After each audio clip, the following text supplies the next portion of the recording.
Hi అండి, అందరికీ నమస్కారం. Welcome to my YouTube channel. ఇప్పుడే అందిన వార్త. సుప్రీంకోర్టు అయితే ఈ విధంగా ఫిక్స్ చేసిందండి.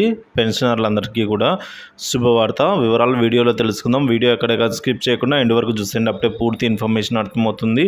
అలాగే వీడియో నచ్చినట్లయితే ఒక లైక్ చేయండి. ఇంకా సబ్స్క్రైబ్ చేసుకున్నట్లయితే మన ఛానల్ని సబ్స్క్రైబ్ చేసుకున్న ద్వారా నేను చేసే ప్రతి ఒక్క వీడియో మీ వరకు రీచ్ అవుతుంది. ఆలస్యం చేయకుండా వివరాలకైతే వెళ్ళిపోదాం. పెన్షనర్లకు అయితే ఒక మంచి శుభవార్త రావడం జరిగింది.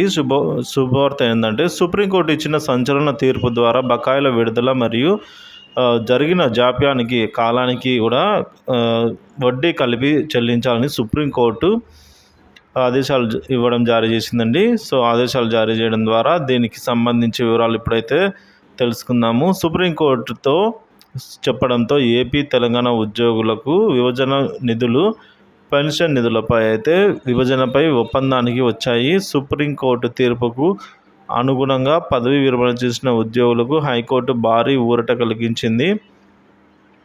సో వారందరికీ కూడా పెన్షన్ బకాయిలతో పాటు జాప్యం జరిగినందుకు వడ్డీ చెల్లించాలని ఆదేశించింది. ఈ ప్రక్రియను 2 వారాల్లో పూర్తి చేయాలని స్పష్టం చేసింది. సో పెన్షన్ అనేది ఉద్యోగులకు ఇచ్చే దానమో వరమో కాదు, ఇది రాజ్యాంగబద్ధమైన హక్కు అని స్పష్టం చేసింది హైకోర్టు. సో మొత్తానికైతే వీటికి సంబంధించి తీర్పు ఇస్తూ ఊరట కలిగించడం జరిగిందండి.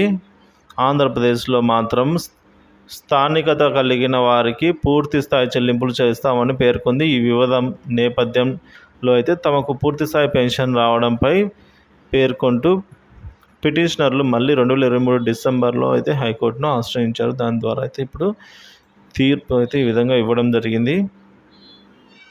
సో వివరాలు నచ్చినట్లయితే వీడియోని లైక్ చేయండి.